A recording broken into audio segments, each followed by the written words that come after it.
Mohon dosen menyesuaikan memperkenalkan diri terhadap pertama Paling Inggris Angkatan 26 Nama Paling Kepala Syarif NRT 2023.2965.1.02 Prodi Administrasi Keimigrasian A. Izin Pak, izin menjelaskan dan menceritakan kisah Nabi Muhammad SAW. Nabi Muhammad SAW lahir di Mekah pada hari Senin tanggal 12 Rabiul Awal tahun 571 kalender Romawi 1450 tahun yang lalu.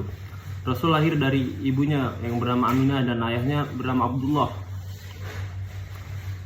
Tahun tersebut juga disebut tahun gajah, yakni tahun ketika pasukan gajah di bawah pimpinan Abraha Habasyah tengah menyerang Ka'bah. Allah Subhanahu wa Ta'ala pun menghentikan aksi mereka dengan segala kebesarannya. Burung ababil pun datang menjatuhkan batu-batu untuk mendatangkan wabah penyakit. Kisah kelahiran Nabi Muhammad ini ada di dalam surah Al-Fil yang memiliki arti tahun gajah. Rasulullah lahir di masa ini dan dibesarkan sebagai anak yatim karena ayahnya Abdullah telah meninggal sebelum usianya genap 3 tahun. Semasa kecilnya akhirnya dibesarkan oleh kakeknya Abdul Muthalib. Pada saat Nabi lahir, ibunya yang bernama Aminah, seorang ibu bernama Halimah Sa'diyah dengan ikhlas mau menyusui Muhammad meski asinya sulit keluar. Namun karena keikhlasan Halimah pun diberi balasan oleh Allah Subhanahu wa Ta'ala karena setelah itu air asinya keluar dengan deras. Nabi Muhammad dilahirkan dalam keadaan yatim di rumah Abu Thalib. Semasa kecilnya Rasulullah tumbuh dan menjalani kehidupannya seperti pada anak pada umumnya.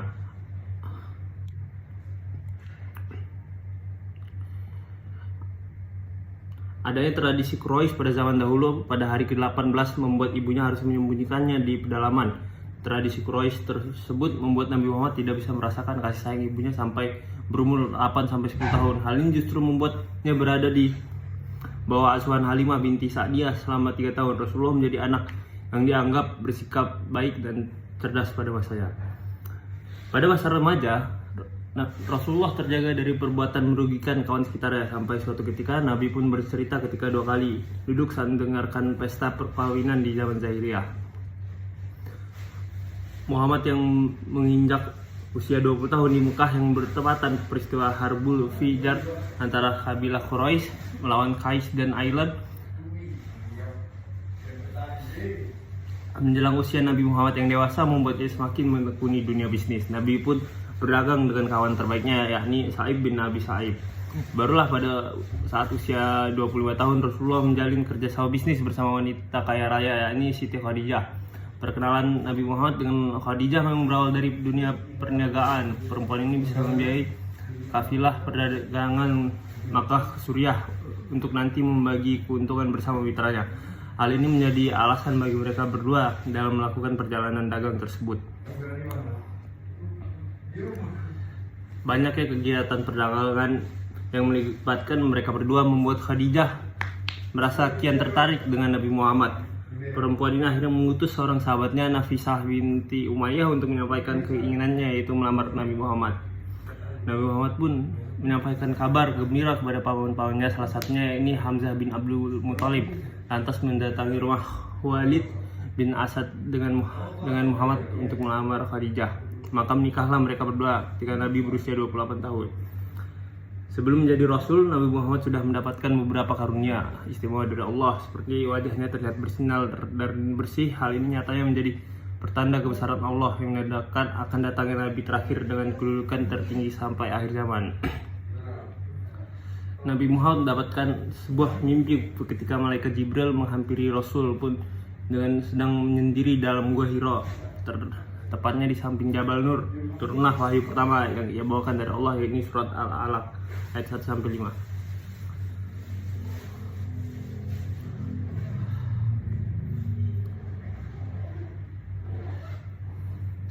Wafatnya Nabi Muhammad.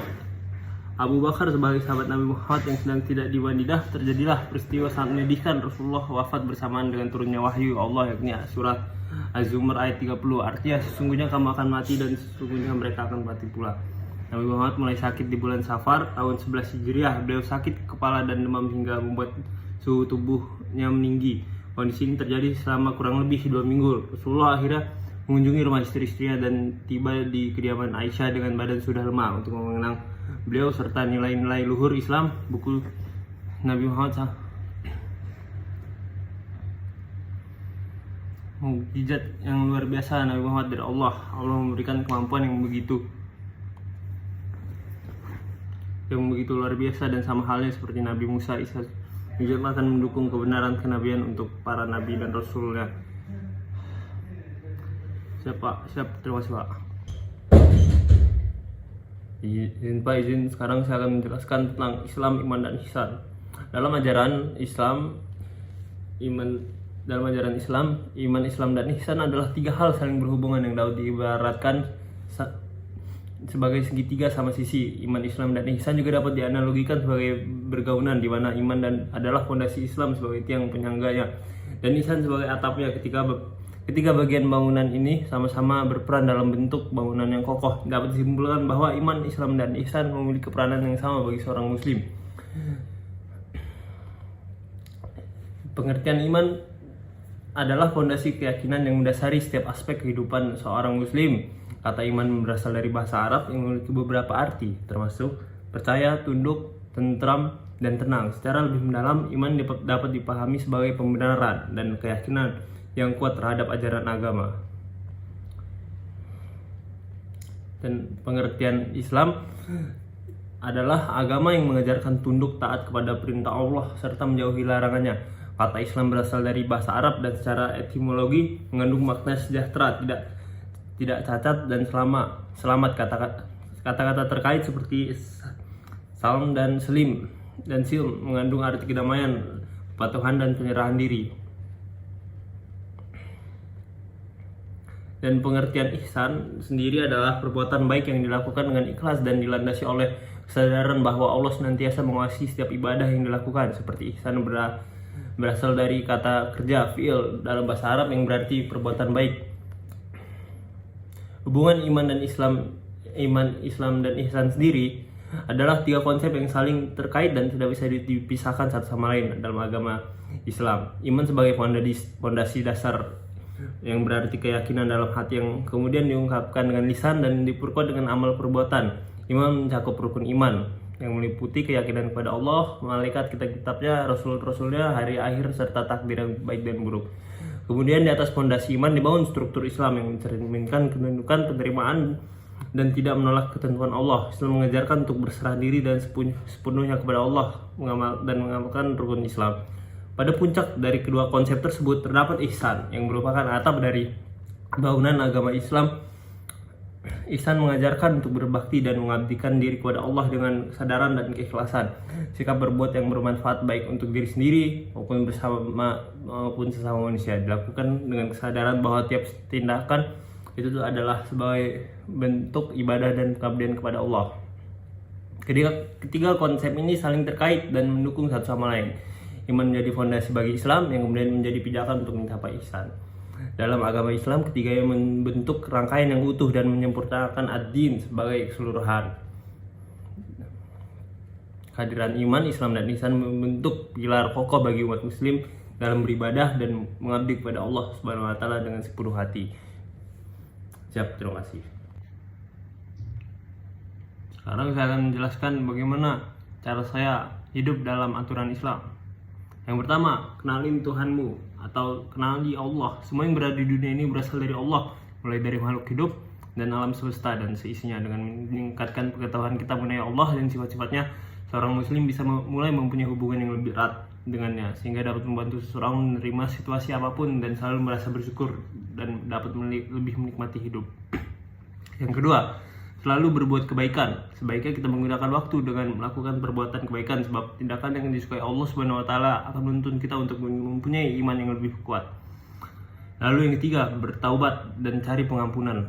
Kesedihan kita terkadang berasal dari pikiran masa lalu. Kita semua melaksanakan hal-hal yang tidak kita banggakan dan seringkali hal tersebut bisa menghantui pikiran kita. Jangan mengingat kejadian itu lagi. Sebaliknya kita harus melakukan kegiatan untuk menikmati hidup dengan berdoa, bertaubat, dan meminta ampunan dari Allah Subhanahu wa taala. Yang keempat, selalu bersyukur. Cara menikmati hidup yang dianjurkan ialah dengan selalu merasa bersyukur. Kehidupan di dunia akan lebih terasa bahagia apabila kita banyak bersyukur. Mungkin itu saja, terima kasih. Sekarang saya akan menjelaskan bagaimana saya mempercayai yang gaib dan kehidupan setelah kematian. Salah satu rukun iman yang wajib umat muslim yakini adalah iman kepada hari akhir. Tiap-tiap hamba Allah wajib untuk percaya akan adanya kehidupan setelah kematian. Kehidupan setelah kematian mengacu pada keyakinan atau gagasan bahwa ada bentuk eksistensi atau kesadaran yang berlanjut setelah kematian fisik seseorang. Kehidupan setelah kematian juga dijelaskan dalam banyak agama bahwa jiwa atau roh manusia akan melanjutkan perjalanan setelah kematian. Beberapa keyakinan mencakup ide seperti surga, neraka, reinkarnasi atau mencapai pembebasan spiritual. Tapi dalam Islam, kita hanya mempercayai bahwa ada surga dan neraka dan tidak ada kehidupan di bumi setelah kematian. Kehidupan setelah kematian meliputi alam barzakh. Yang kedua, hari kebangkitan. Lalu yang tiga, hari pengadilan. Keempat, yaumul hisab. Kelima, jembatan Shirathul Mustaqim. Dan terakhir, surga atau neraka. Alam kubur menjadi persinggahan pertama kita setelah kematian. Di sana manusia akan diadili bagaimana perbuatannya di bumi. Mungkin sekian dari saya, kurang lebihnya mohon maaf. Terima kasih. Wassalamualaikum warahmatullahi wabarakatuh.